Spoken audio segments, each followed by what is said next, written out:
శాఖ మంత్రులు కానీ లేకపోతే హైదరాబాద్లో ఉండే ప్రభుత్వంలో ఉండే కీలకమైన మంత్రులు కానీ ఎవ్వరు కూడా భూమి పరిశీలనకు వెళ్ళలేదు. ఇవాళ భూములను పరిశీలించడానికి వెళ్ళలే, ప్రభుత్వ భూములకు కంచేయలే. ఇది ప్రభుత్వ భూమి అని కనీసం బోర్డు కూడా పెట్టే ప్రయత్నం చేస్తలేరు.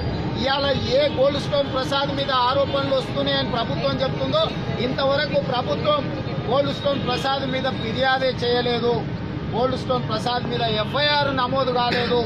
ఈరోజు వారి కుటుంబ సభ్యురాలే, స్వయానా వారి కుటుంబ సభ్యురాలే ముఖ్యమంత్రి గారి కార్యాలయ కార్యదర్శి ఐఏఎస్ ఆఫీసర్ వారే స్టాంప్స్ అండ్ రిజిస్ట్రేషన్ శాఖను నిర్వహిస్తున్నారు. కుంభకోణం జరిగిందని ముఖ్యమంత్రి గారు సమీక్ష చేసిన రోజు ఆ అధికారి పర్యవేక్షణలోనే సమీక్ష చేయడం జరిగింది. రెండవది, ఆరోపణలు ఎదుర్కొంటున్న ఉప ముఖ్యమంత్రి ఆయన కార్యాలయ సిబ్బంది కూడా ఆ సమీక్షలో కూర్చోవడం జరిగింది.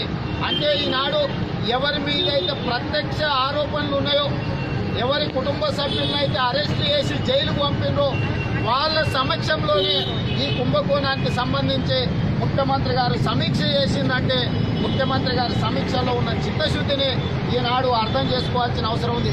కాబట్టి ఈ భూములను 4 రోజులు టీవీలలో పేపర్లలో ఏమన్నా రాసుకొని మేము పలకకుండా ఊరుకుంటే అరిసి ప్రతిపక్షాలు ఇంటికి పోతాయి, మేము మాత్రం వేల కోట్ల రూపాయలను కొల్లగొట్టొచ్చని ముఖ్యమంత్రి గారు అనుకుంటున్నారేమో కానీ ఈ సమస్యను వదిలే ప్రశ్ననే లేదు.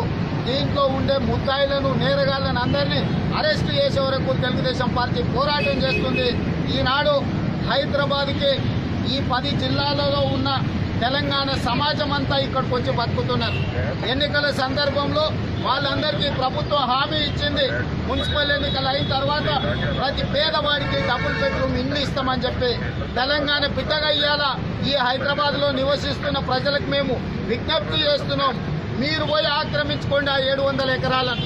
ఎవడో గోల్డ్ స్టోన్ ప్రసాద్ ఎక్కడి నుంచో వచ్చి ఇక్కడ మన భూములను ఆక్రమించుకుంటుంటే ప్రభుత్వం నిమ్మకు నీరెత్తినట్టు ఉందంటే ప్రభుత్వం తెలంగాణను గోల్డ్ స్టోన్ ప్రసాద్ కు దోసిపెట్టడానికి ప్రయత్నం చేస్తుంది.